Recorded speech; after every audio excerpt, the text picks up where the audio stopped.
simplemente para ver un poquito, pero tampoco cambia mucho lo que dice y lo que no. Y lo que observamos es que en los periodos en los que hay una alta acumulación de capital y que cae la tasa de ganancia, no nada más hay una alta inversión, sino que cada vez hay un esfuerzo inversor creciente. Las empresas capitalistas cada vez invierten más de las ganancias que obtienen. Y justamente en los periodos, en los largos periodos en los que la tasa de ganancia se recupera y se invierte menos, no nada más invierte menos, sino que hay un esfuerzo inversor decreciente. Y esto es algo que caracteriza también al periodo actual, que es el periodo neoliberal, ¿no? Creo que esto es, creo yo que estos tres gráficos son indicativos de que existen largos periodos de la acumulación capitalista en las cuales existen unas condiciones de valorización que son homogéneas en el periodo, ¿de acuerdo? Pero estructuralmente distintas a otros periodos. Y de aquí surge la necesidad de caracterizar a los diferentes periodos, caracterizar a los diferentes periodos del capitalismo, ¿no? Para caracterizar el último periodo, este que se viene dando aquí según este gráfico, ¿verdad? Desde la década de los 70 hasta la actualidad, generalmente se ha hablado de neoliberalismo, ¿verdad? Y esto es un poco la idea de mi, entre comillas, defensa del concepto del término, ¿no? No creo que se pueda defender cómo se utiliza el concepto de neoliberalismo, pero creo que debemos utilizar el concepto de neoliberalismo es muy útil, mejor dicho, utilizar el concepto de neoliberalismo para referirnos a este periodo específico de la historia del capitalismo, del desarrollo, del desenvolvimiento del capitalismo. ¿Por qué? Porque en este periodo tiene una serie de características específicas, por supuesto que tiene todas las características generales del capitalismo, pero también una serie de características específicas, ¿no? De esto es un poquito de lo que voy a hablar ahora, ¿no? ¿Qué es lo particular y específico del capitalismo en este periodo neoliberal, ¿no? Como periodo histórico, ¿verdad? Tiene su punto de inicio, tiene su comienzo con la crisis estructural de rentabilidad de la década de 1970, que está causada por una caída tendencial de la tasa de ganancia, ¿no? Vimos anteriormente en la gráfica que la tasa de ganancia cae tendencialmente, ¿verdad?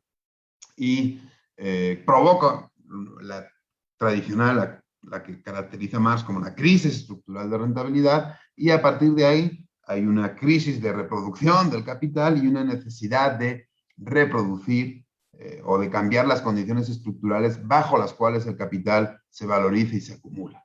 ¿De acuerdo? Neoliberalismo, por lo tanto, vamos a hablar como la forma histórica específica que asumió la recomposición de las condiciones estructurales de valorización y acumulación del capital como consecuencia de la crisis estructural de 1970. ¿Y por qué asumió esa forma? ¿Verdad? ¿Podía haber asumido formas alternativas? Evidentemente sí. No, el desarrollo capitalista no es un desarrollo lineal, es un desarrollo que depende de muchos factores contingentes, específicos, ¿verdad? Que se da en cada momento y a grandes rasgos toma esta forma específica, la recomposición de las condiciones estructurales de valorización y acumulación de capital debido a, uno, ahí de manera muy sintética, pongo 4 puntos. Uno, una debilidad de la clase trabajadora, en general, ¿verdad? Que fue incapaz de revertir los cambios, las transformaciones estructurales neoliberales.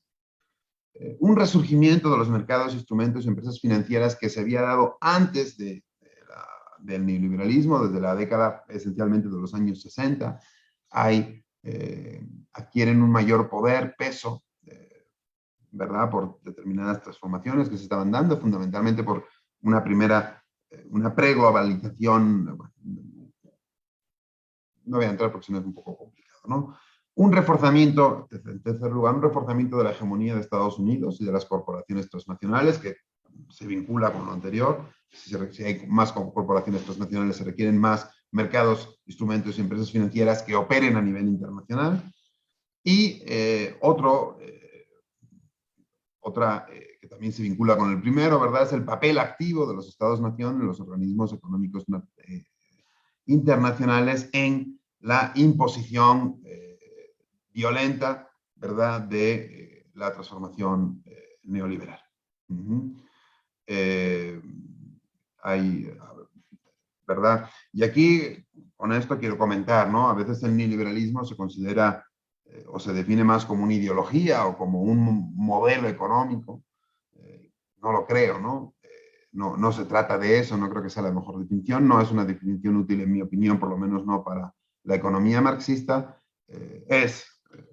Son las características que son un periodo histórico, ¿no? El neoliberalismo se caracteriza por un papel muy activo de los Estados-nación, pero muy distinto al que había asumido anteriormente, ¿no? Bien, dicho este contexto, ¿en qué consistió la recomposición de las condiciones estructurales de valorización? En primer lugar, mediante una búsqueda de recuperar la tasa de ganancia en los espacios de valorización tradicionales. ¿Qué quiere decir esto? Los espacios en los que se había valorizado el capital en las décadas anteriores, en el anterior largo periodo. Y esto se tuvo a partir esencialmente de tres factores, ¿verdad? Uno, una política antilaboral de desvalorización de la fuerza de trabajo, creo yo que se conoce bien, es particularmente intensa y fuerte en los países de América Latina, intensificación y prolongación de la jornada de trabajo, descenso y estancamiento o crecimiento por debajo de la productividad de los salarios reales, una mercantilización también de bienes de consumo presentes, como vivienda, educación y salud y futuros, mediante la privatización de muchas de las esferas de reproducción de la fuerza de trabajo. También hubo un cambio técnico favorable al inicio, sobre todo en Estados Unidos, asociados a las tecnologías de la información y comunicación, hasta 2000, ¿verdad? Nada más. Y por ahí también es un indicador de que efectivamente hay algo que en 2000, 2001 también cambia, que ya no es igual que lo que había sido en las décadas anteriores, y una disminución de la carga fiscal sobre la ganancia capitalista, ¿no?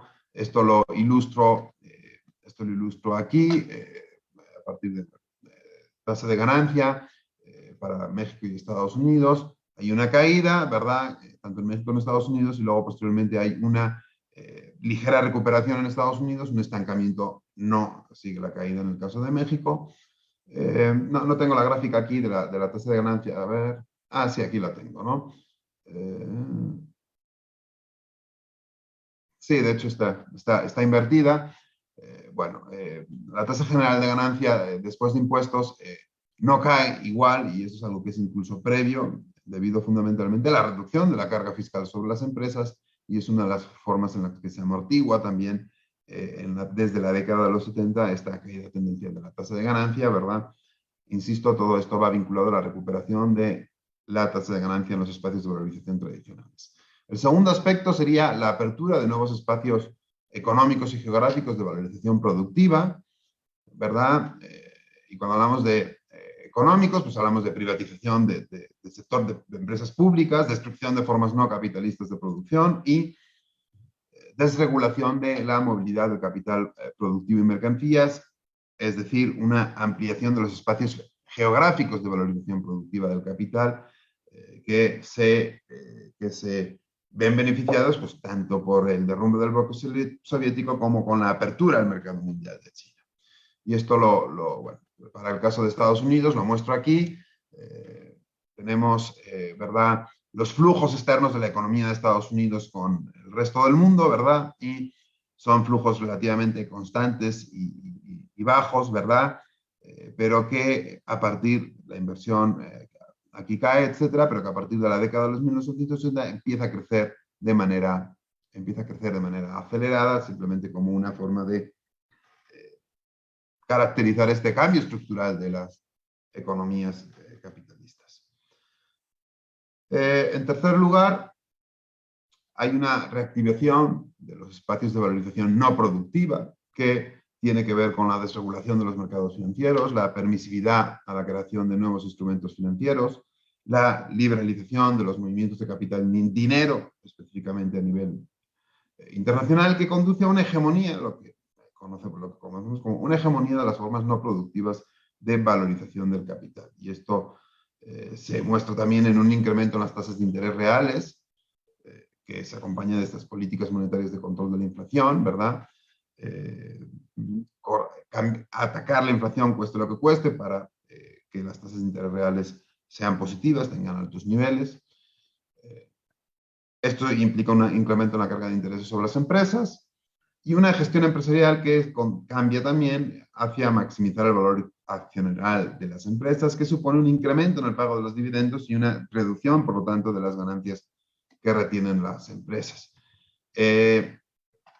Si, por ejemplo, nosotros aquí observamos tanto el pago de dividendos como la carga de los intereses netos para las empresas, las sociedades, las empresas constituidas en sociedad en Estados Unidos, y esto simplemente para ilustrar, ¿verdad? Esto lo que observamos es que hay una reducción del pago de dividendos hasta la década de los 80, pero posteriormente cambia el modelo de gestión empresarial y el modelo de apropiación de ganancia, y hay un fuerte incremento del pago de dividendos. Y algo similar ocurre, pero incluso desde antes, desde, ¿verdad?, como precursor, desde el final de la década de los 70, en la década de los 90, en la década de 2000, pero efectivamente aquí en 2000 vamos a tener una situación un poco distinta, ya no es tan fuerte y no es tan evidente, fundamentalmente por la crisis y por la necesidad de reducir las tasas de interés para, como mecanismo de salida de la crisis, y tenemos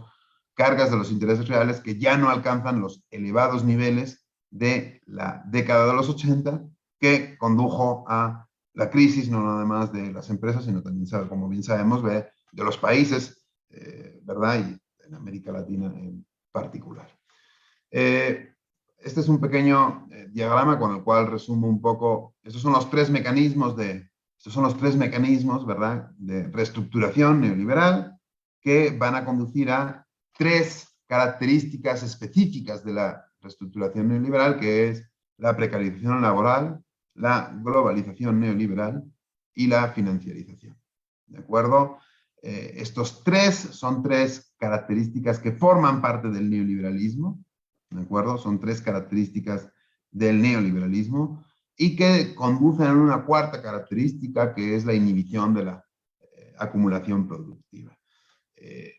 Aquí voy a mostrar un poco esto, ¿verdad?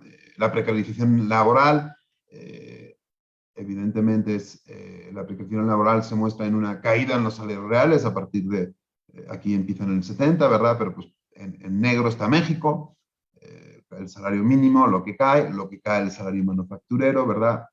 Solo se recupera a partir de la... solo se recupera recientemente y a niveles muy lentos. Hay un estancamiento del salario manufacturero en Estados Unidos, que es el rojo, una caída del salario mínimo. Evidentemente, la precarización laboral, y esto es importante, hablaré un poquito de ello al final si me da tiempo, es mucho más fuerte en México que en Estados Unidos, mucho más fuerte en general, creo, en los países de América Latina, que en la periferia de América Latina, que en el centro de Estados Unidos, ¿no? Bueno, hay una relocalización de la actividad productiva que se basa en una nueva división del trabajo internacional, una nueva especialización productiva. Los países periféricos se van a tender a especializar en manufacturas y otros sectores intensivos de trabajo, y adicionalmente, ¿verdad? Y adicionalmente también a la explotación de recursos naturales. Países centrales van a incrementar su especialización en servicios esencialmente de alto valor agregado, en los cuales los financieros tienen un peso importante, un incremento de los flujos de inversión extranjera directa del centro a la periferia, en un inicio, y del comercio mundial. Luego también hay una reversión y los flujos de inversión de la periferia al centro, un incremento de los desequilibrios internacionales en cuenta corriente, y una concentración y centralización del capital de las grandes transnacionales, por las grandes transnacionales que adquieren un mayor poder. Hay un incremento de las relaciones de dependencia internacionales, de los flujos de capital dinero, que en un inicio conduce a las crisis crisis financieras periféricas, ¿verdad? Previas a la gran crisis financiera que se detona ahora sí ya en Estados Unidos, México, tequila, Asia, Rusia, el vodka, Argentina, Turquía, etcétera. Y una acumulación de reservas internacionales por parte de la periferia, ¿verdad? Con esta reversión que comentaba de los flujos de inversión, y hay una nueva modalidad del imperialismo basada también en la expropiación financiera a nivel internacional. Aquí simplemente lo ilustro con los desequilibrios estructurales en cuenta corriente en relación al PIB mundial de un conjunto amplio de países, ya no me acuerdo, pero que corresponde a los 15 países con superávit y déficit absolutos más altos en el periodo, y lo que observamos es que los equilibrios o equilibrio de cuenta corriente con el que se parte al inicio del periodo se va poco a poco implicando en fuertes desequilibrios, ¿verdad? De los 15 países con más superávit y los 15 países con más déficit en la cuenta corriente, ¿no? Estamos hablando de desequilibrios estructurales en la cuenta corriente, ¿no? Que caracterizan el neoliberalismo.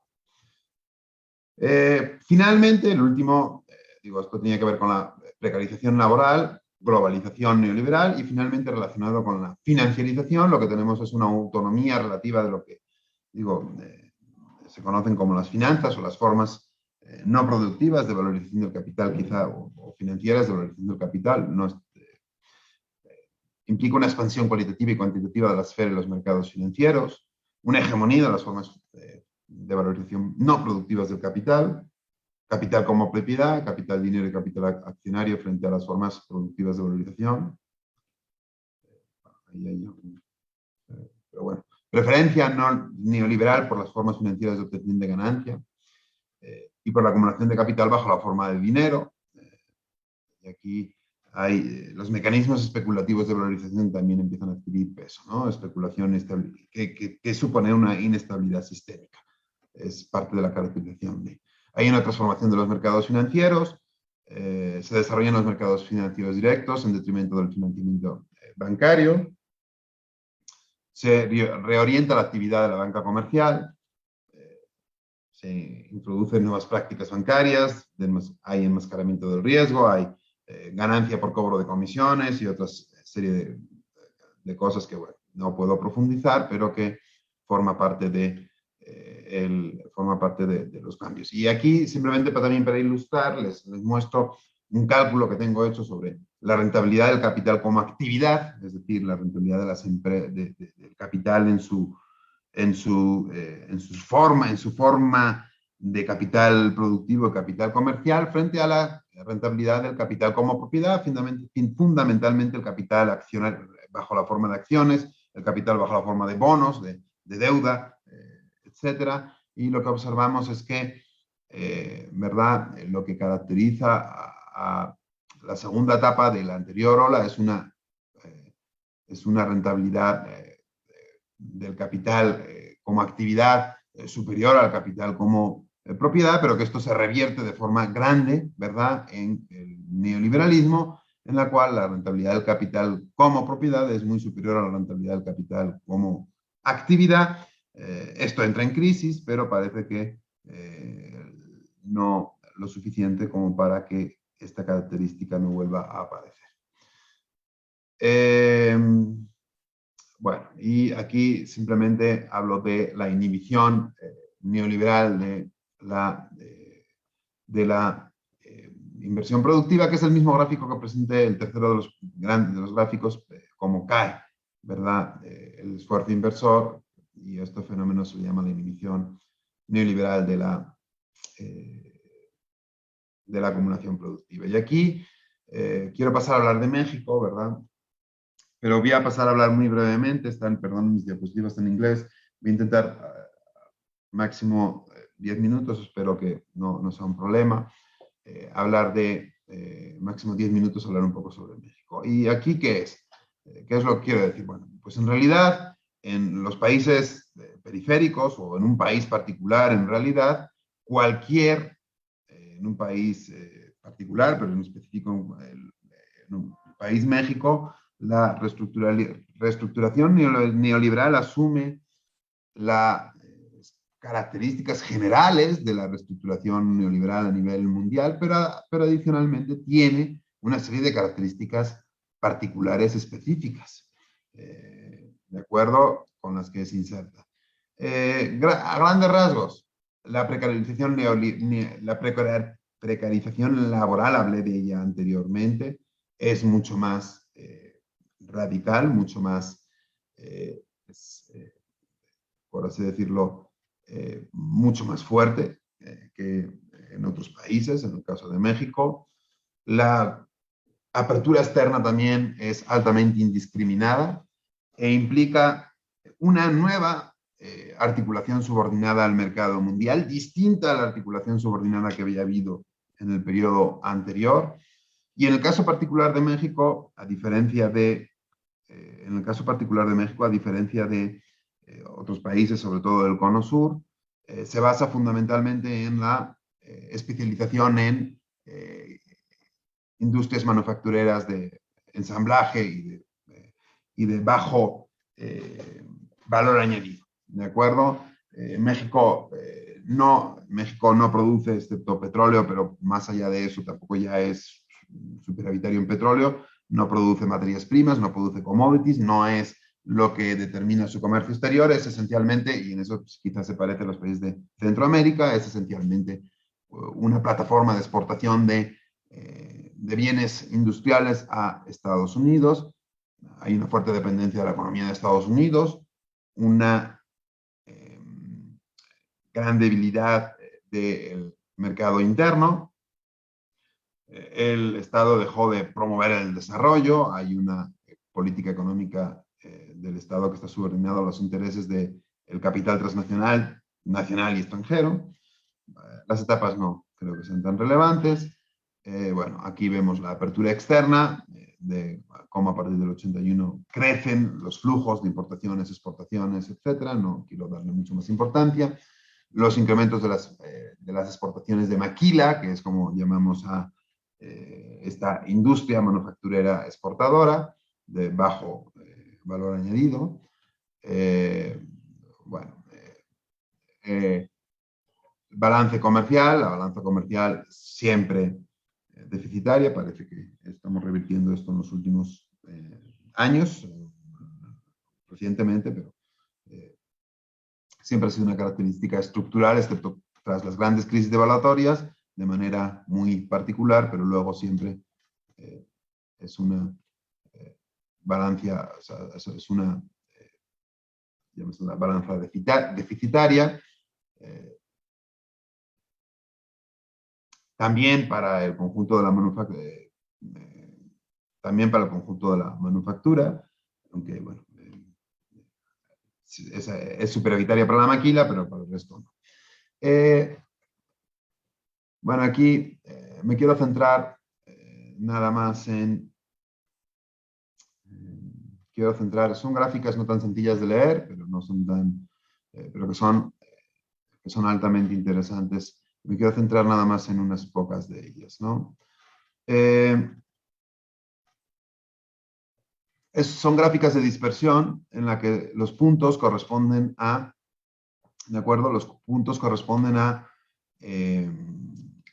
las industrias manufactureras en determinados periodos de tiempo, ¿de acuerdo? Y las líneas son, por así decirlo, la línea de regresión, la línea promedio en cada uno de estos periodos, del 94 al 2000, del 2001 al 2007, del 2008 al 2016.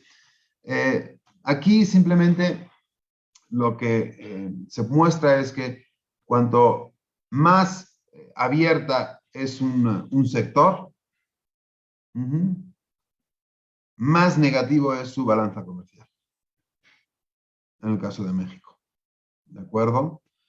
Hay una pequeña, ¿verdad?, pendiente negativa de estas líneas, que simplemente lo que nos viene a decir es que en general, aunque hay excepciones, y evidentemente la producción de automotriz es la excepción, ¿verdad?, que tenemos aquí en México y es muy particular, pero en general la apertura comercial, ¿qué implicó para México? Que cuanto más alto es el grado de apertura de un sector, más déficit tiene, más déficit comercial tiene.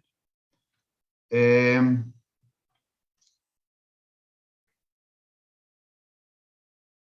¿Qué implica? Aquí está para el conjunto del periodo, que los sectores crecen, ¿verdad? Y crecen fundamentalmente más aquellos sectores que más exportan. Hay una relación positiva entre el crecimiento sectorial y la exportación. Una gran dependencia del sector externo para el desarrollo de los sectores manufactureros. Voy a saltarme esta. Y aquí voy a centrarme, creo que son dos o nada más, voy a centrarme en dos para finalizar, que son creo que altamente interesantes para caracterizar la inserción específica de México al mercado mundial, y pues, sobre todo en el caso de México a Estados Unidos, ¿no? Esta gráfica de aquí, ¿qué quiere decir? Quiere decir que cuanto más exporta un sector, y esto es entre el 93 y el 2016, ¿verdad? Cuanto más exporta un sector, cuanto un sector más exporta como proporción de su producto, menos crece la productividad del sector. Aquellos sectores que menos exportan son aquellos en los que crece más la productividad sectorial. Aquellos sectores en los que más exportan son aquellos en los que crece menos la productividad sectorial. ¿Esto qué manifiesta? Pues que este tipo de inserción al mercado mundial y sobre todo, insisto, al mercado del norte, a Estados Unidos, no es un tipo de inserción subordinada en la que, ¿verdad? La competitividad de las industrias de México no depende de la productividad, depende de los bajos costes laborales, depende de las precarias condiciones laborales, depende de las precarias condiciones, bueno, de seguridad ambiental, de todo tipo, pero no depende del crecimiento de la productividad. Creo yo que esto es un hallazgo muy relevante y muy importante, ¿no? Exportar e insertarse exitosamente en el mercado mundial, y digo exitosamente porque aquellas industrias que más crecen son aquellas que exportan, lo hacen, pero no a partir de un mecanismo virtuoso de crecimiento, de inversión productiva y de crecimiento de la productividad, sino más bien a partir de otros mecanismos competitivos relacionados con, insisto, la precariedad laboral y otra serie de aspectos. Aquí lo que observamos es que el correlato de lo que acabo de comentar, aquellos sectores que más exportan son aquellos sectores en los que más crece el empleo. Entonces hay una creación de empleo fuerte en esos sectores, pero ¿de qué tipo de empleo estamos hablando? Y aquí lo que observamos, ¿verdad? Y sí, esta es la última gráfica que quiero presentar, ¿verdad? Es que el salario real va a tener, ¿de acuerdo?, una correlación positiva con el empleo. Aquellos sectores en los que más crece el empleo, más crece el salario real. Y una relación negativa con la productividad. Aquellos sectores en los que más crece la productividad son sectores en los que menos crece el salario real. ¿De acuerdo? Que es algo que a priori no tiene ningún sentido, ¿verdad? No tendría por qué ser así, pero crece más los sectores en los que son intensivos en empleo, el salario real, que los sectores que son altamente o más productivos en términos relativos. Entonces, esto es un trabajo que he desarrollado con Abelardo Mariña, por cierto, esta última parte de México y la otra parte también en muchas cosas, no lo comenté, pero bueno, es un trabajo conjunto con Abelardo Mariña, también del Departamento de Economía de la Universidad Autónoma Metropolitana Azcapotzalco, ¿no? Nosotros lo llamamos el modelo exportador orientado a la exportación, ¿verdad? Manufacturero, que se basa en un esquema competitivo que es absolutamente deplorable, ¿verdad? Que se basa en ventajas estáticas, bajos salarios reales, largas jornadas de trabajo, intensificación del trabajo, una disminución de la cualificación de los empleos manufactureros, horas muy flexibles, empleo flexible, deterioro de las condiciones generales de trabajo. Hay una inhibición específica y muy particular de la inversión productiva en México como un medio de ser competitivo. Las ganancias en la productividad se basan fundamentalmente en la precarización del trabajo y no en la inversión productiva. Y además la inversión está sesgada hacia nuevas estructuras de baja tecnología en vez de un peso mayor de maquinaria y equipo ahorrador de trabajo. Es un modelo de crecimiento extensivo en el cual la manufactura crece más por el crecimiento del empleo que por el crecimiento de la productividad, ¿de acuerdo? Y hay una fuerte dependencia a Estados Unidos y las cadenas de valor globales de las empresas transnacionales. Es un modelo que es poco efectivo y es un modelo que es altamente frágil. ¿De acuerdo? Con esto, perdón, me tomé 40 minutos de exposición y ya concluí. Muchas gracias. Bueno, muchísimas gracias. Creo que esta es una presentación bastante detallada y es una forma bastante buena de iniciar esta primera sesión. Entonces, sin más demoras, porque estamos justicos de tiempo, le cedo la palabra a la profesora Gabriela, y para las personas que nos están acompañando, les recordamos que vayan pensando en las preguntas para que después de la exposición de la profe Gabriela podamos socializarlas y darle respuesta. Bueno, muchas gracias, Camila. Buenas tardes a todas y a todos los que están siguiendo la transmisión, y bueno, muchas gracias por la invitación y por el esfuerzo de la organización. Bueno, yo sí creo que el neoliberalismo es una justificación ideológica, o sea, tiene un fuerte contenido de construcción ideológica, de búsqueda de consenso hacia hacia la estrategia que se dio el capital financiero global para reactivar la acumulación capitalista y fundamentalmente la búsqueda de maximizar las ganancias, de activar la rentabilidad a partir de la crisis de los años 70, ¿no? que Sergio expuso con datos de la caída de la tasa de ganancia, ¿no? Esa crisis que se expresa en los años 70 busca la salida a partir de una serie de estrategias que se da los grupos dominantes del capital a nivel global, que es el capital financiero, y me parece que hay que entender el capital financiero no solamente como aquellos que se dedican a las finanzas, ¿no? Yo creo que el sistema capitalista actual está dominado por un puñado de oligopolios que controlan la toma de decisiones fundamentales en la economía mundial, ¿no? Y que son no solo grupos financieros, sino que están constituidos por bancos o compañías de seguros o grupos o fondos de inversión, sino también por grupos que actúan en la producción industrial, en los servicios, en los transportes, y que controlan ese tipo de actividades, ¿no? A eso hay que entender por capital financiero. Y este capital financiero, que es el que domina a nivel mundial, fue el que impuso una serie de medidas, de estrategias para salir de la crisis. Por eso a veces se identifica el neoliberalismo como un capitalismo salvaje, ¿no?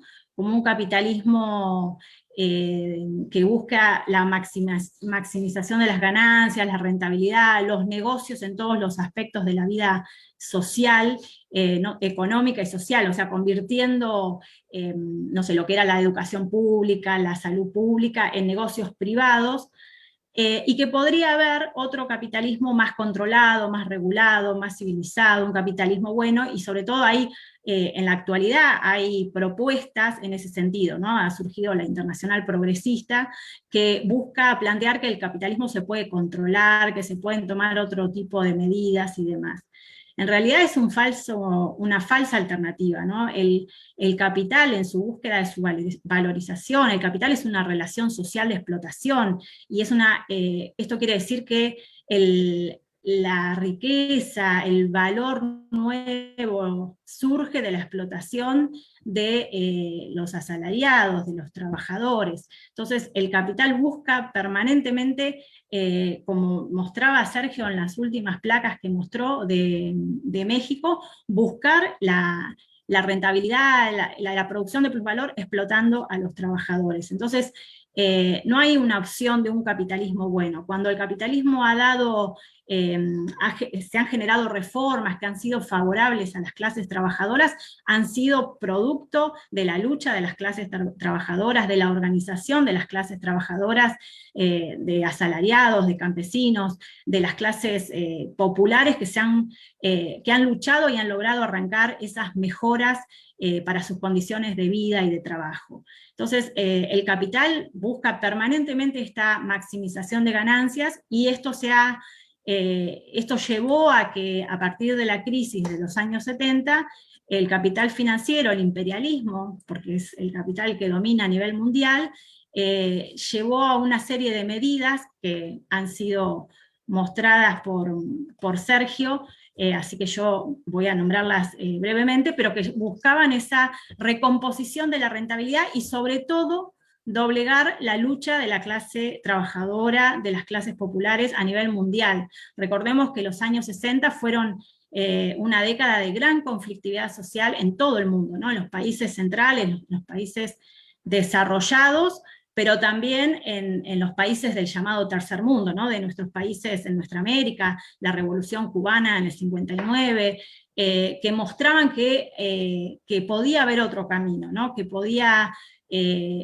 luchar por el socialismo, por transformaciones estructurales de la sociedad. De hecho, donde se va a ensayar estas políticas, esta estrategia del capital financiero, va a ser a partir de la dictadura de Pinochet en Chile, ¿no? Justamente Chile había sido el lugar donde el ascenso de la unidad popular, el gobierno de Salvador Allende estaba haciendo transformaciones que apuntaban hacia el socialismo, era un camino pacífico hacia el socialismo, en contrapartida de lo que había sido la Revolución Cubana, pero justamente ahí es donde el neoliberalismo se pone en práctica, ¿no? Los economistas chilenos habían formado en las universidades en Chicago, ¿no? Con todas formándose en estas propuestas neoliberales, y son las que se van a practicar en Latinoamérica, con la dictadura de Chile, después de Argentina. Este va a ser el lugar donde se va a tratar de llevar adelante estas transformaciones, y sobre todo de doblegar a los movimientos populares, a los movimientos insurreccionales, a los trabajadores, a toda la conflictividad social que había emergido en nuestros países latinoamericanos en los años 60. Por lo tanto, América Latina se transforma entonces en ese laboratorio de ensayo de estas serie de políticas económicas y sociales que son impulsadas, vuelvo a repetir, por el capital financiero, la fracción dominante del capital global, y que van orientadas a contrarrestar las conquistas arrancadas durante las décadas anteriores por la lucha de clases, en pos de sortear estos problemas de valorización, de maximizar ganancias. Y sobre todo se trata de una ofensiva del capital sobre el trabajo, ¿no? Para recomponer la tasa de ganancias. Y lo que siempre se plantea es que el capital había logrado, los trabajadores habían logrado avances, prerrogativas, y eso era lo que había que contrarrestar. En nuestro continente, o en nuestra América, mejor dicho, esta estrategia iba dirigida a dar un golpe letal al ascenso de las luchas populares en nuestros países. Por eso se implementó a través de dictaduras que dejaron miles de detenidos, desaparecidos, de torturados. Fue para quebrar la resistencia popular y la posibilidad de transformación en un rumbo socialista, y por eso también se desmanteló el modo o el patrón de acumulación anterior, ¿no? El que surge a partir de los años 30, con la crisis de los años 30 y después con la Segunda Guerra Mundial, que es la industrialización por sustitución de importaciones. Obviamente esto no se produjo de forma homogénea en todos los países, sino que dependió de las resistencias y de las luchas que se dieron en cada uno de ellos, pero la tendencia era esa, ¿no? A transformar la industrialización que se venía dando en estos países, pero sobre todo para asestar un golpe a la clase trabajadora que también había crecido en sus demandas, en sus luchas y en su poder de enfrentar al capital, ¿no? Por lo tanto, es acá en las dictaduras del Cono Sur donde se allanó el camino para este ensayo general, para poner en práctica esta estrategia que demandaba el capital financiero, el imperialismo, a través de todo un entramado institucional que está a disposición de esta estrategia, como el FMI, como el Banco Mundial, como la Organización Mundial del Comercio, la OTAN en el plano militar, y así lograr revertir la caída de la tasa de ganancia. Lo que estaba en juego era la determinación de las políticas de los estados nacionales para que se orientaran hacia este objetivo, ¿no? Para crear un entorno institucional más favorable para la apertura de los mercados, para abrirse a los mercados globalizados, ¿no? Y toda esta conformación queda entonces bajo el control imperialista de los Estados Unidos, porque con su superioridad militar garantiza este funcionamiento del sistema.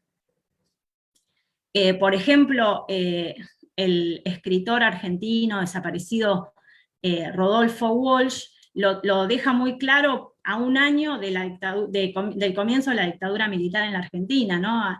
En una carta que escribe a la Junta Militar en 1977, él da cuenta de que la política económica que está llevando adelante la dictadura es la dictada, dice Walsh, leo textualmente, dice, dictada por el Fondo Monetario Internacional según una receta que se aplica indistintamente al Zaire o a Chile, a Uruguay o Indonesia.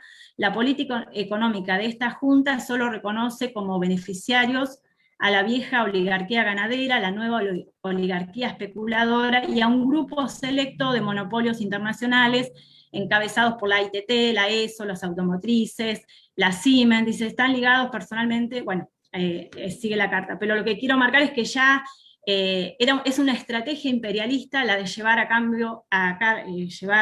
imponer estas transformaciones que se ensayan en nuestro territorio, en nuestra América, y van a dejar como saldo los desaparecidos, los reprimidos, desarticular el poder que tenían los movimientos populares en nuestra América. Ahora, esto después se va a trasladar o se va a aplicar ya en los países desarrollados a partir de la década del 80, con el ascenso del gobierno de Margaret Thatcher en Inglaterra, y después de Reagan en Estados Unidos, y después en los distintos países de Europa, donde también la estrategia era doblegar a la clase trabajadora de los países desarrollados, como se vio en Inglaterra con la lucha de los mineros ingleses, ¿no? Hay un montón de películas que reflejan esta década del 80 de la resistencia de los trabajadores en Inglaterra, pero la idea era desmantelar esta resistencia obrera porque la única forma de aumentar la rentabilidad es justamente doblegar el poder de la clase trabajadora, que es la clase explotada donde surge el plusvalor, ¿no? Y reorientar el Estado hacia ese objetivo de doblegar la resistencia de los trabajadores, de posibilitar la flexibilización, la precarización laboral, la explotación laboral, y dar prerrogativas a las empresas para avanzar, ¿no? Entonces se hablaba comúnmente de hablar de la retirada del Estado. En realidad el Estado se focaliza en posibilitar los negocios de las empresas. Bien, bueno, estas políticas se aplicaron a través de lo que se conoció como el decálogo del consenso de Washington. Ya lo mencionó en detalle, como enumerándolo rápidamente, pero fueron hacia el ajuste fiscal, hacia las privatizaciones, las privatizaciones de las empresas públicas, de las empresas de los servicios de salud, de educación, de vivienda, para convertirlos en negocios privados, la transformación impositiva en base a la ampliación de la base imponible, o sea, extender los impuestos a las mayorías y no orientar los impuestos hacia las grandes fortunas o hacia las grandes empresas, bueno, a través del manejo de las tasas de interés, de los tipos de cambio,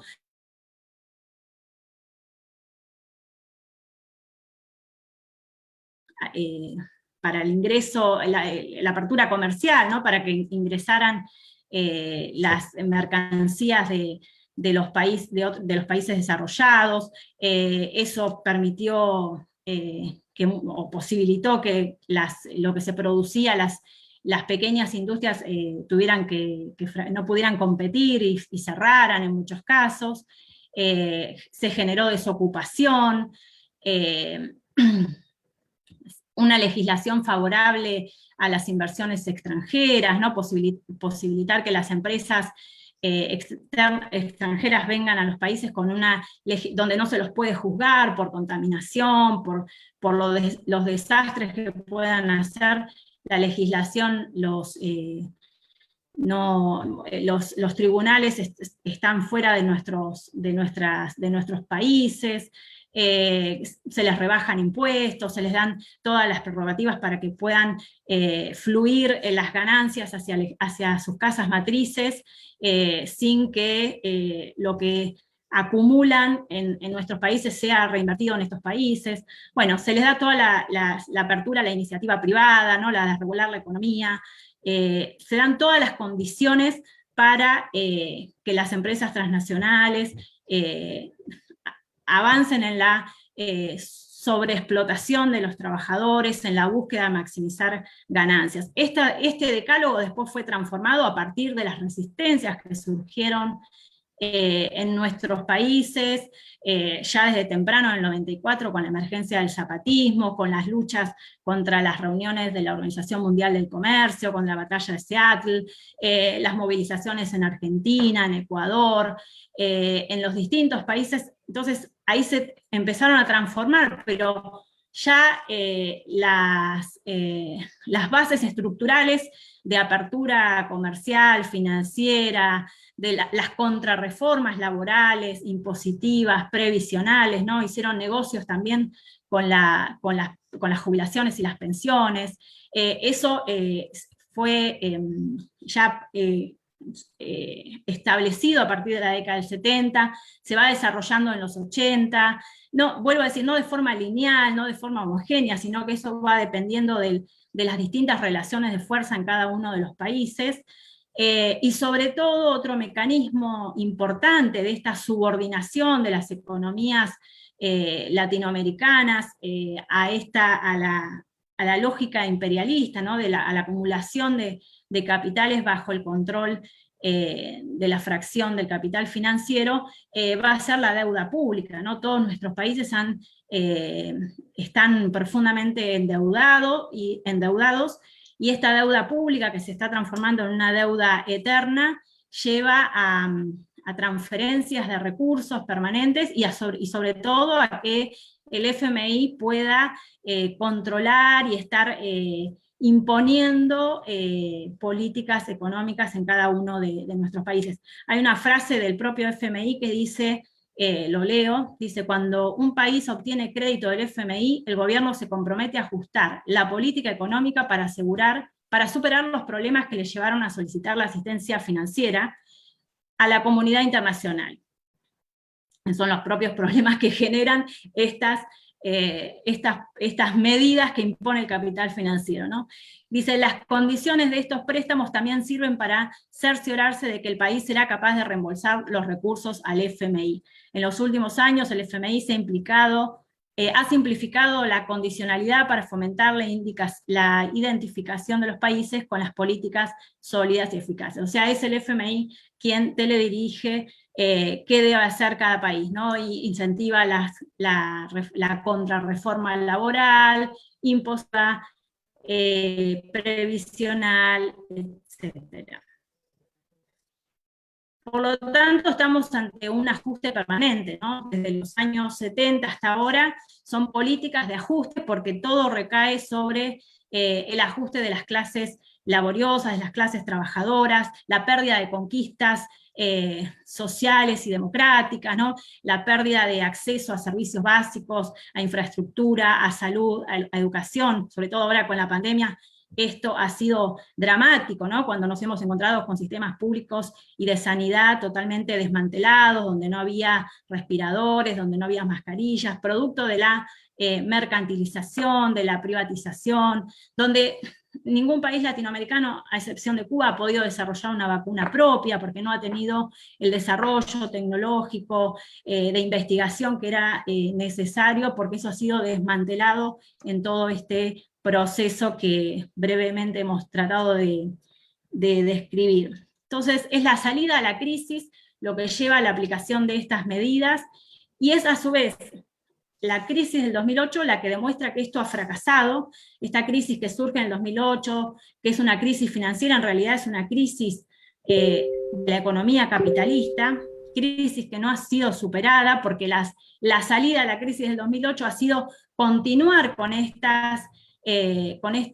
medidas, con esta lógica de búsqueda de salida de la caída de la tasa de ganancia, de la rentabilidad, explotando a las clases trabajadoras, y surgen en este momento que la crisis no ha terminado, que vuelve a emerger con fuerza a partir de la pandemia, aunque la crisis ya estaba latente, porque tampoco es que la crisis surge por la pandemia y por la recesión a la que simultáneamente han ido todos los países por causa del cierre de actividades o de la baja de actividades por la pandemia, sino que es una crisis que ya estaba por explotar en otra burbuja, que seguramente sería una burbuja por el sobreendeudamiento de los estados y de las empresas, pero tiene que ver con esta búsqueda que hace el capital por acrecentar las ganancias. Y en este contexto surgen propuestas de regular al capitalismo, de controlarlo, de controlar el flujo de capitales, pero en realidad son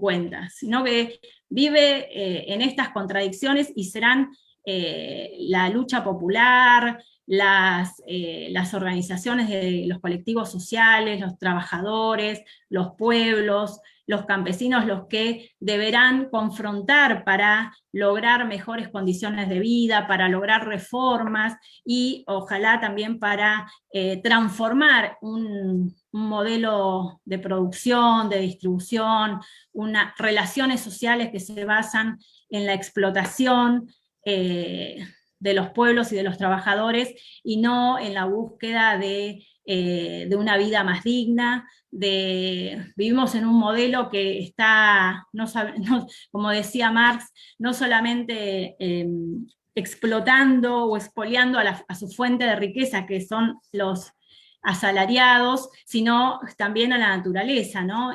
Nos está conduciendo a una crisis ambiental. Por eso a veces se habla de la crisis como que se habla de la crisis alimentaria, de la crisis ecológica, de la crisis sanitaria, pero en realidad es la crisis del capital, ¿no? La que tiene esas múltiples caras. Es el capitalismo el que nos está llevando a la crisis ecológica, a la crisis ambiental, a la crisis sanitaria, que no tenemos recursos para enfrentar una pandemia, ¿no? Y el recurso primero que se llevó a la práctica fue encerrarse, porque no había cómo enfrentar una epidemia, una pandemia. Entonces es la crisis del capital que nos está enfrentando, como decía Rosa Luxemburgo, a la barbarie, y la salida de la barbarie no es más capitalismo, porque el capitalismo es esto, es la búsqueda permanente de la explotación, de los negocios, de la rentabilidad, y no el bienestar de las mayorías populares, ¿no? Entonces hay que empezar a construir desde abajo, desde la organización, desde las luchas, estas transformaciones que se necesitan para la continuidad de la vida sobre el planeta, y sobre todo una vida digna. Así que, bueno, me parece que fui muy rápido, pero en virtud del tiempo lo dejaría acá y en todo caso hacemos un debate o contestamos las intervenciones. Camila, muchas gracias. No, muchísimas gracias, profe Gabriela. Gracias tanto a su merced como al profe Sergio. Les damos ya la palabra a las personas que están conectadas en estos momentos con nosotros para que se animen a ir haciendo intervenciones y preguntas para que podamos ir dialogando en este rato que nos queda. Ya Enrique nos había hecho una pregunta por el chat, pero ya que lo estoy viendo ahí en video, le animaría a que nos la haga aquí en vivo y en directo y nos entusiasme a las demás compañeras y compañeros a intervenir. Bueno, gracias. No, muy breve. Bueno, en primer lugar, felicitar por las intervenciones, muy importante, muy clarificante, ¿no? Para pensar nuestra América. La consulta a Gabriela era que, bueno, ella mencionaba la Internacional Progresista, y entonces, bueno, ¿qué opinión tiene? ¿Qué alternativas ve ella a, digamos, este posicionamiento internacional que naturalmente, bueno, atraviesa de alguna forma a muchos pensamientos y prácticas progresistas nacionales? Esta era un poco la inquietud, que por supuesto también puede ser extensiva a Sergio. Gracias.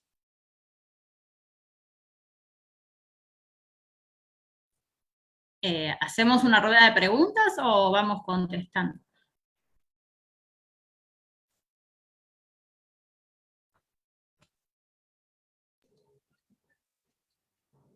Muchas gracias. Un saludo cordial desde Bolivia a todos los compañeros. He visto también que ahí está Enrique y Julio Gambina. Pues un abrazo para ellos. Yo tengo dos breves preguntas o cuestionantes. Uno para Enrique, le digo a él que el patrón de acumulación que propone Valenzuela Feijó, que es interesante estudiarlo, pues nos proporciona una serie de indicadores, ¿no? Que no son indicadores específicamente de estadísticas marxistas, pero que hay una aproximación desde las estadísticas oficiales y, por ejemplo, el proxy al cálculo del excedente y al destino de este excedente me parece interesante. La pregunta para Sergio es, ¿puede proponerse una aproximación al cálculo de la tasa de ganancia o de la tasa de explotación? Por ejemplo, sabemos que las políticas neoliberales con la flexibilización laboral, por ejemplo, han incrementado la jornada laboral o con los contratos temporales han hecho de que los trabajadores, trabajen más tiempo. No, en ese sentido, evidentemente, no, en los sectores que él ha señalado, no se ha incrementado la productividad, sino más bien la explotación. Pero sería interesante, ¿no es cierto?, si pudiéramos pensar en una aproximación al cálculo de esta tasa de explotación para ver, ¿no es cierto?, la situación en términos cuantitativos de proxy de la situación de los trabajadores. Esa sería mi pregunta para Enrique. Y para Gabriela, lo siguiente, aunque al último se ha ido refiriendo a esta cuestión. Las condiciones de vida de los trabajadores, evidentemente, solo pueden ser arrancadas por ellos mismos y la verdad de organizarse. Y hemos visto tiempos en los cuales, evidentemente, con mejores organizaciones, los trabajadores han logrado algunas conquistas, ¿no?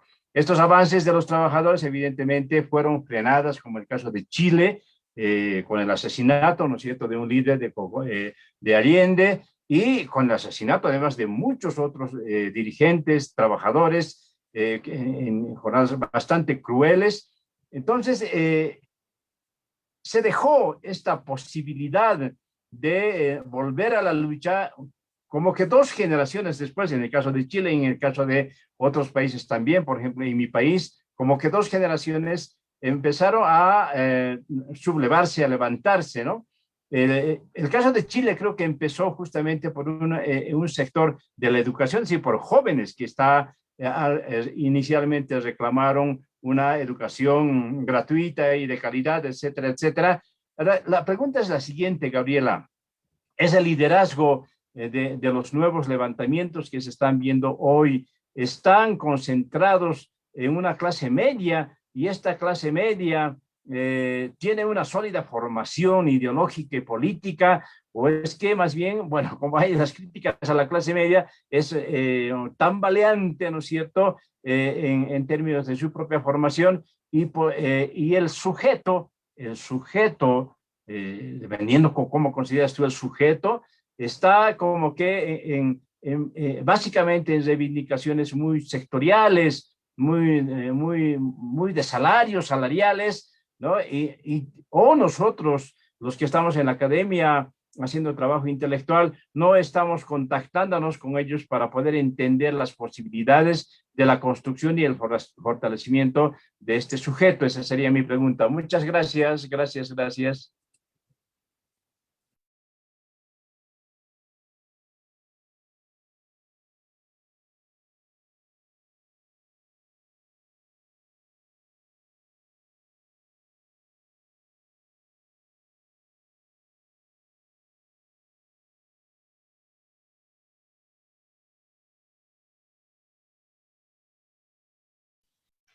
Sí, gracias. Bueno, yo creo que fundamentalmente son dos preguntas, una que tiene que ver con las alternativas y la cuestión de la medición de las variables marxistas, ¿no? Como por ejemplo el trabajo de Valenzuela Fijo, digo aquí, ¿no? Digo, evidentemente son cuestiones complejas. Sobre las alternativas, bien, voy a empezar refiriéndome. El neoliberalismo evidentemente tiene un componente ideológico fundamental y brutal, ¿no? De imposición y por supuesto que tiene un componente ideológico, ¿no? Yo cuando decía que no teníamos que definirlo ideológicamente, etcétera, me refería a la típica definición del neoliberalismo que se considera como esa ideología que impulsa el libre mercado, la no intervención estatal, etcétera, y que muchas veces pues, es como se ha definido el neoliberalismo, pero creo que es una definición que es incorrecta, ¿no? Bien lo decía Gabriela, el neoliberalismo es intervención del Estado en una dirección distinta a la que tenía, etcétera, etcétera.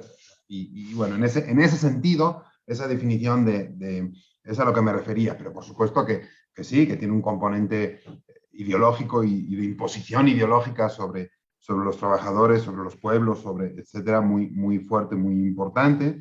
Y esto lo vinculo, pues sí, con la posibilidad de alternativas, ¿no? Y aquí, evidentemente, esto es altamente complicado, complejo, ¿no? Yo estoy de acuerdo con Gabriela, ¿no? O sea, la alternativa al neoliberalismo, yo no creo que exista una alternativa al neoliberalismo que sea un capitalismo distinto, diferente, un mejor capitalismo, un capitalismo más actualmente, ¿no? Eso no quiere decir que haya habido capitalismos que han sido, entre comillas, un poquito más amables en algún momento con los trabajadores, con la gran mayor parte de la población, y en otro momento mucho menos amables, mucho más destructores, ¿no? El capitalismo en general es destructor del ser humano, ¿de acuerdo? El capitalismo fundamentalmente es un destructor del ser humano y por lo tanto la única alternativa que tenemos es superar el capitalismo. Puede que en momentos dados, por condiciones de reproducción del capital, conceda, ¿verdad? Y porque la clase trabajadora, también lo dijo bien Gabriela, se lo gane, lo luche, lo obtenga, y en otros momentos lo quiten, ¿no? Pero, insisto, el capitalismo es el destructor del ser humano y por lo tanto es necesario trascenderlo. Ahora bien, yo creo que luchar contra el neoliberalismo significa luchar contra... Digo, yo cuando hablo de neoliberalismo me refiero al capitalismo en la forma que tiene hoy, ¿no? Yo pienso que fundamentalmente las luchas tienen que... el neoliberalismo ha mostrado de una manera mucho más clara la naturaleza específica del capitalismo, la naturaleza general del capitalismo, esta situación, y yo creo que la lucha tiene que ver con mejorar las condiciones de vida de la población en sentido amplio y en sentido general. Y yo pienso que luchar así, luchar por eso, luchar por un mejor salario, por unas mejores condiciones de salud, de educación, etcétera, es luchar contra el capitalismo. Es algo que el capitalismo no puede ofrecer y es luchar contra el capitalismo y evidentemente en momentos dados eso puede llevar a luchas que puedan, entre comillas, reformar algo el capitalismo para mejorar un poco las condiciones de los trabajadores, pero en otros momentos dados esas mismas luchas pueden llegar a transformaciones más profundas que sean que permitan trascender o permitan luchar, construir alternativas anticapitalistas, ¿no? Y yo pienso que hay que, estratégica y coyunturalmente hay que buscar esos momentos y esos procesos, ¿no? Yo creo que actualmente en América Latina la alternativa que existe son los gobiernos progresistas que tienen un cariz un poco distintos a otros gobiernos que tenemos, con grandes diferencias entre unos y otros, pero creo yo que es la opción factible que tenemos de transformar hacia hacia unas mejores condiciones de vida de los trabajadores, evidentemente manteniendo el espíritu crítico y sabiendo de los límites de esos gobiernos, pero yo creo que es la opción que tenemos, y no nada más a nivel nacional, sino yo creo que a nivel internacional. Creo yo que es muy importante que a nivel latinoamericano profundizar los procesos de integración política y económica, etcétera, ¿no? Aprender de errores del pasado, aprender de esa primera gran ola progresista en América Latina, de los errores que se cometieron, ¿verdad? Y aun con todo, yo creo que es la vía más factible en la actualidad y la vía posible.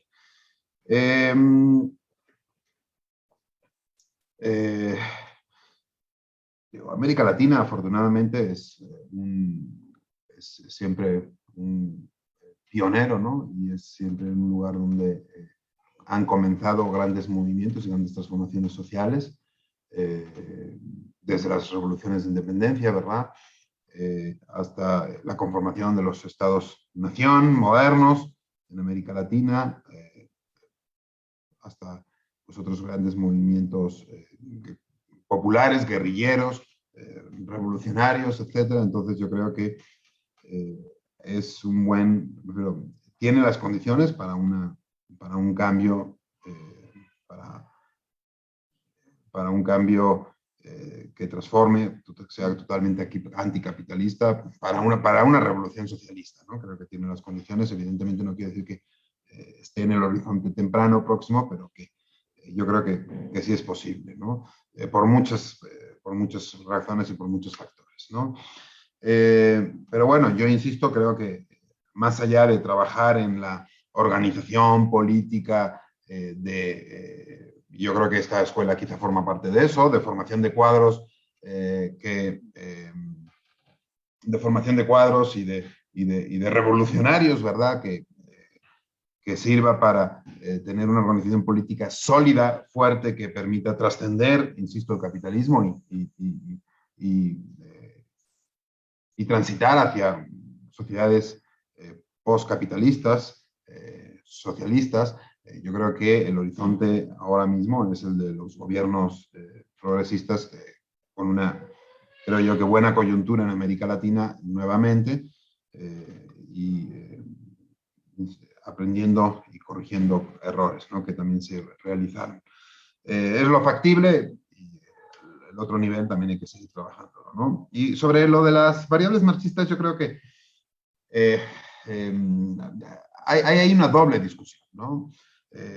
Sobre las variables marxistas. Yo diría, una es la cuestión del valor y el precio, etcétera, que yo, la verdad, creo que es muy relevante y muy importante, pero no le daría mucho más interés. Yo creo que sí, en realidad, la teoría del valor, la teoría de los precios marxistas, es una teoría compleja, difícil, pero que no veo ninguna dificultad para medir con cuentas nacionales y con las estadísticas que tenemos, categorías marxistas. Y la otra es que se vincula y se relaciona, y es que tiene que ver con si estadísticas, ¿verdad? Estadísticas que no están pensadas desde una perspectiva marxista, que no se construyen desde una perspectiva marxista, si permiten construir variables de tipo marxista, yo creo que sí. Yo creo que sí. De hecho, la fortaleza que tiene la teoría marxista es que creo yo que define de una manera mucho más precisa y adecuada las categorías, a diferencia de la teoría neoclásica. En la teoría las cuentas nacionales ni siquiera miden bien tampoco las variables tal y como se definen en la teoría neoclásica. La teoría marxista es mucho más precisa en la definición de las categorías y, por ejemplo, si uno compara el concepto de valor con el concepto del PIB, ¿verdad? El PIB es inmedible. El valor sí es medible, es mucho más sencillo de medir. Yo creo que el PIB, el Producto Interno, el PBI, ¿verdad? O el Producto Interno Bruto, en el mejor de los casos, la medición que se tiene se le puede llamar un proxy a lo que debería ser, ¿no? Pero si medimos el valor marxista, creo que se puede medir mucho más adecuadamente lo que se define como el valor a partir de las cuentas nacionales que lo que se pretende medir con el PIB, ¿no? Entonces, en ese sentido no veo problemas. Yo incluso no les llamaría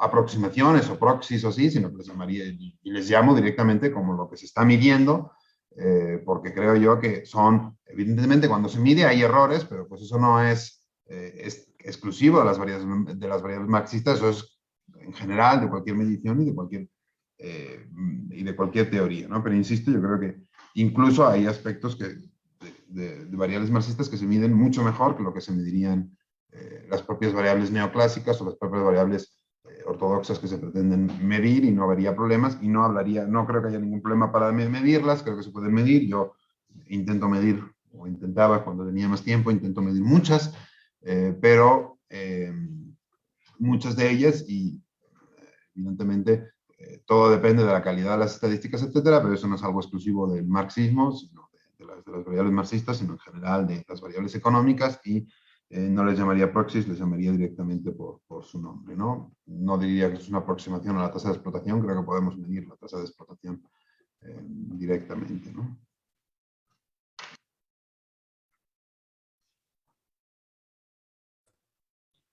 Sí, gracias. Sí, yo creo que con respecto a las alternativas, es una construcción que se tendrá que hacer desde los sectores trabajadores, los sectores campesinos, estudiantes, movimientos sociales diversos, ya sea por cuestiones ambientales, por cuestiones de acceso a derechos. El tema es la fragmentación, ¿no? de todas las resistencias, de todas las rebeldías. Creo que afloran permanentemente, como se vio en Colombia, como se vio en Chile, en Ecuador, en los distintos países.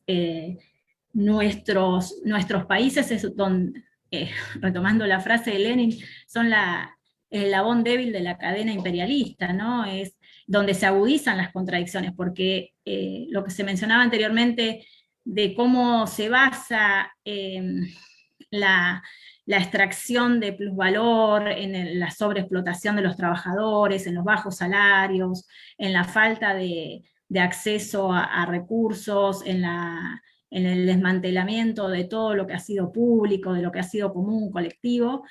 Bueno, eso agudiza las contradicciones, ¿no? Hay muchos sectores que ya hace décadas que están sufriendo las consecuencias, lo vemos cuando hablamos de pobreza, de desigualdad social, son personas de carne y hueso que vienen sufriendo generación tras generación este desmantelamiento, este deterioro de las condiciones de vida. Por lo tanto, las contradicciones se agudizan y la rebeldía está, porque después nos sorprendemos cuando explota, como Colombia, como Chile, en cualquier barrio donde la gente sale a pelear para poder mantener para acceder a lo que necesita, ¿no?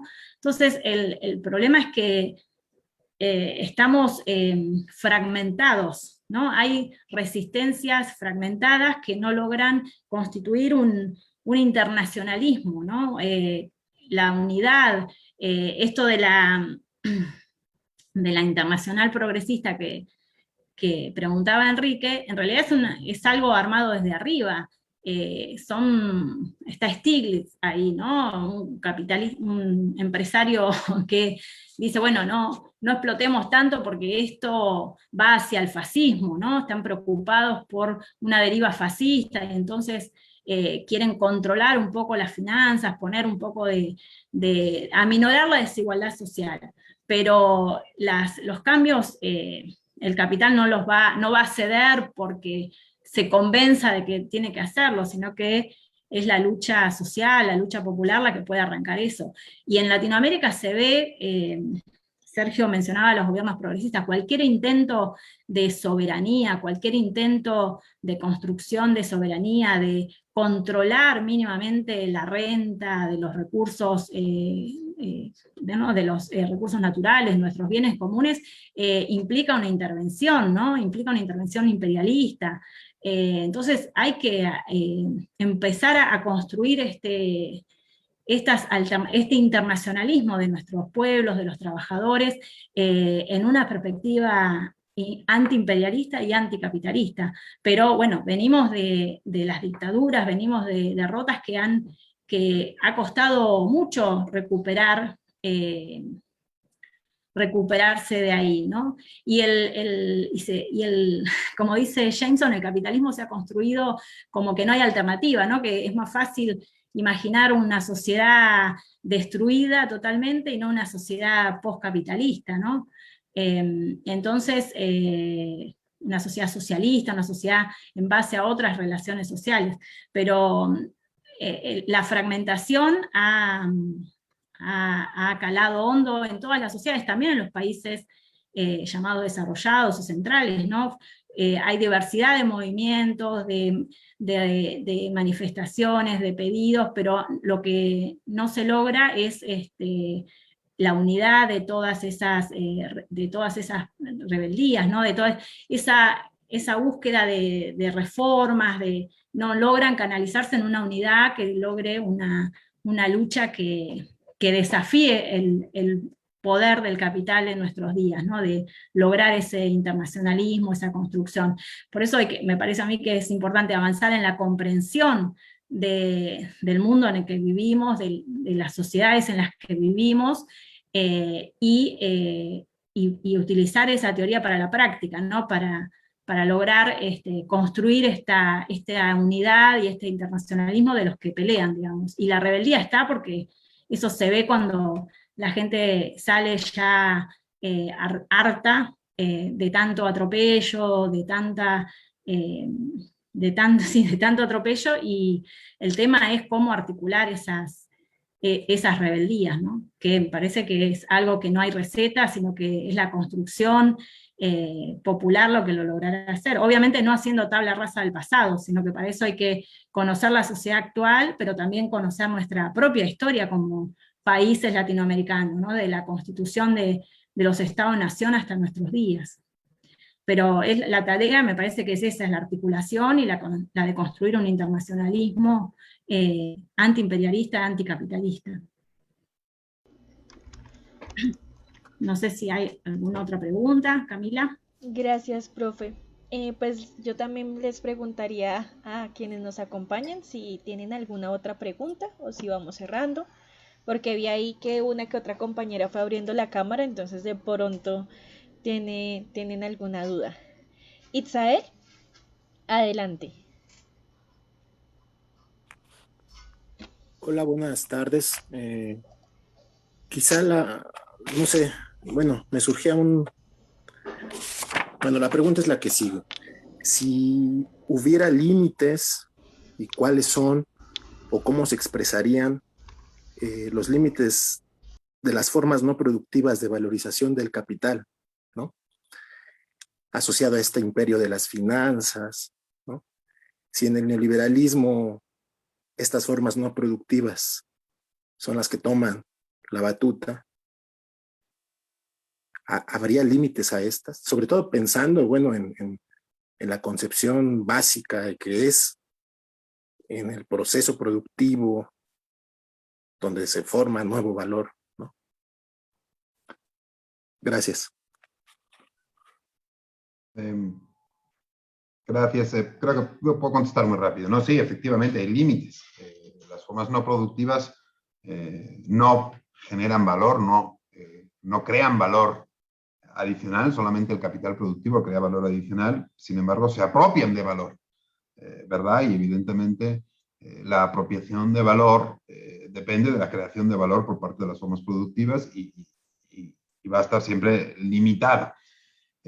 Ahora bien, el hecho de que esté limitado no quiere decir que no tengan una autonomía y no permitan construir, no se permita construir una hegemonía de esas formas productivas durante largos periodos de tiempo, ¿no? A veces yo escucho decir que como no crean valor, no son relevantes, no son importantes, pero sin embargo son las formas que han caracterizado el capitalismo en los últimos 40 años. No lo podemos descartar, por así decirlo, el capitalismo, la característica fundamental y básica del capitalismo durante todo este tiempo, ¿no? Pero por supuesto que están limitadas y la creación de valor y la producción de valor es lo que pone el límite a su conjunto, ¿no? Pero ahí hay muchas cuestiones que realmente, muchas cuestiones que, digo, un poquito más complejas que realmente hace que estas formas, a pesar de que estén limitadas por la producción de valor, por las formas productivas, puedan desarrollarse y tener esta autonomía y esta hegemonía durante un largo periodo de tiempo, ¿no? Que digo que habría que profundizar mucho para entender por qué también puede ocurrir eso, ¿no?